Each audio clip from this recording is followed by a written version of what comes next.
It seems like so long ago that we watched the LA Rams get beat down by the Buffalo Bills on Thursday Night Football. The Rams need a win in week 2. They didn't perform well, and I know we can say, well, Buffalo is just that good because they did look that good, but the Rams need a win. Going against the Atlanta Falcons, another home game. Matthew Stafford had 3 interceptions in that game, and he just didn't look comfortable at any moment or any point in that game. We've heard a whole offseason about his elbow, this, that, and the third. It'll be nice to see Stafford have a bounce-back game and be able to lead that offense and make plays and get a win versus an Atlanta team that was up all game versus the Saints and ended up losing that game in the fourth quarter after being up 16 points. And then a bounce back for this Rams defense. I mean, they're going against a totally different Atlanta Falcons offense. Mariota and Cordero Patterson rushed for 192 yards combined. They're going to have to stop the run. Exactly, a very good Saints defense. They're going to have to stop the run. And I want to see Jalen Ramsey. I want to see what he gives us in week 2. Drake London had a great start to his rookie career, 70-some yards on 5 catches. Ramsey will probably be matched up with him, a guy who's a big target, more kind of his style for a big corner. So I want to see what that looks like. Ramsey already said the comeback. He's talking about it. So as a corner, you have a short-term memory. I want to see what these guys do in week 2 and if they're able to turn the tide a little bit and get a win. There's people looking for the Rams to really falter. It's just what happens with success.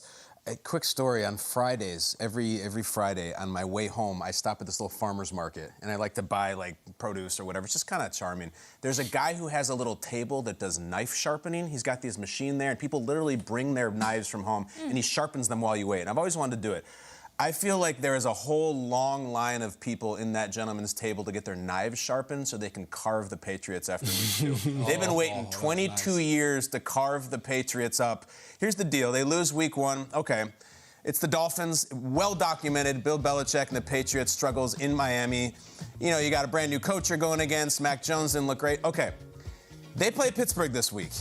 They do not have a long history of struggles against the Pittsburgh, nor do they at Heinz Field or whatever we're calling it now. Like, they know Pittsburgh.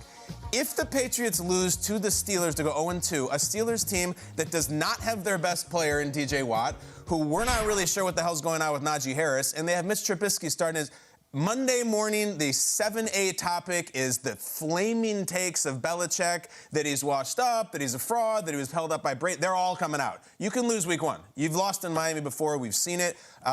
They're coming now. It lose to the TJ Watt-less Steelers team to go 0-2 and have the offense look that bad again, and the coordinator story is there, and the end is near story is there. It's all there. Jason, your brother plays safety for the Patriots. Am I wrong? They lose this game to Mitch Trubisky and the Steelers. Whoosh. I told him he better get ready because he gets mad. He texted me yesterday. We did the segment, the Ooh Wee, and I had a clip on there from the Miami Dolphins. He was just like, I just knew when you had a segment, you were going to find a way to get the Miami Dolphins in and beating us. I was like, hey, bro, it's not personal.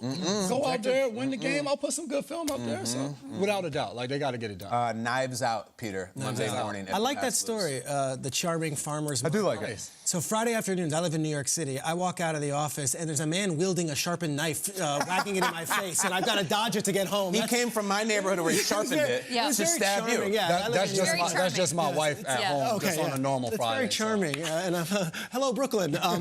Anyway, no crime here. I go to another city where they've got issues of their own, San Francisco, here with the 49ers, and I look at what Trey Lance did last week, and the overriding questions from everybody is, does this count? Does this game matter? Considering the conditions, do we consider this, or is this just a big asterisk? I'll tell you this, in the standings, it does count. You're 0-1, and now this week, you've got a week 2 game, and you're playing a Seahawks team that's feeling themselves and hates your logo from years and years and years of rivalry. Don't go 0-2, and do not do it at home. Trey Lance, does he get a mulligan for this? They were up 10-0 in this game. 10-0. Deebo Samuel fumbles the ball. Things come undone, and they give up 19 straight. A lot of penalties late, too. Terrible penalties late. And, you know, you talk about that defense and the pass rush and all that stuff. You can't really get going on a track like that in the rain. I'm going to give an asterisk on week 1. I agree. I really am. I agree. I don't think it's fair. And everyone's like, put Jimmy in. You think Jimmy would have fared any better in that kind of conditions? That was a crazy day. That was a crazy day. Anyone could have won that game. And the Bears did. The Bears were a better football team. Don't take anything away. But you can't lose week 2. You can't lose week 2, and you can't do it at home. And I think Trey Lance has to outplay, and the Bearman has to outplay Geno Smith in this game. He can't be outdone by the quarterback on the other sidelines. I think the Niners, they let one get away. That's okay for week 1 in a monsoon. It can't happen in week 2. Yeah. So is the game now, we have to say something about what we do on Friday afternoons before we answer this I missed question? it. I went. Gosh, Yeah, you're that's quick. true. So on Friday afternoons, sometimes you want the show to come quickly on Monday so you can talk about all the football, and other times you're just like, Monday, just stay far, far away. Okay, so like for example, the New York Giants and Brian Dibble right now, they're just like, this week could take as long as it wants. We are just going to sit back and enjoy this.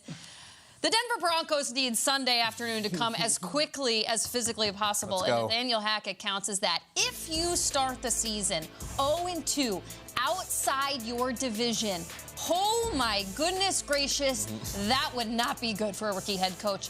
They lose to Seahawks on Monday night. If you lose to the Houston Texans at home, ooh-wee, in not a good way, ooh-wee. You gotta shore a couple of things up. My big question here, and it really bubbled all down to the single image I saw of Russell Wilson on Monday night. He takes the helmet off as Brandon McManus is coming on the field, gives him a subtle nod, and it just felt like this moment where I really was curious about whose team is this? You just paid this man all this money. Now it's starting to emerge that maybe some of the Seattle Seahawks weren't so appreciative of the fact that everybody just proclaimed the Seattle Seahawks era, Super Bowl winning era, as Russell Wilson's team when they had all those unbelievable guys on the defensive side of the ball. Whose team is this? Russell Wilson is a great quarterback on a team that runs the ball and is a fantastic defense. Broncos, what's your identity? What are you showing us in week 2? Man, their week 2 game cannot come soon enough at home against the Houston Texans. Yeah. Who might be equally as excited about that game because they don't want that 0-1 at the Yeah, end of they their need a win too. Yeah. Yeah, the Broncos thing was weird to unwrap. You're talking about their identity. It was like they hit that one play to Jerry Jeudy, and then it was just checking it down to Javonte lot of Williams Javonte. a lot. And they're supposed to be this power running back team, but Hey. then they got stuffed. Hey, they fumbled twice on the one. They had know. 16. They were in a shotgun, I think too. they had I know. It 12 was penalties. Yeah, it was rough. It was a rough shine. They had one inside the 5-yard line. The guy walks in the end zone. I know. I'll start. Like, Yeah. terribly sloppy game. If I'm Hackett, I'm more upset about that than the end of the game. Yeah. It's just, it's fascinating, too, that we're finding out a lot about this Seattle stuff on the back end, but the Broncos are just walking into it with him. And it's like you have a moment here, or Nathaniel Hackett does, to craft your team in a way that you wanted to. And Russell Wilson just feels like this freight train aura that's just hanging out there, and you feel financially obligated for him to be the guy, but does he need to be the guy for your team to win? I don't know. Let's ride.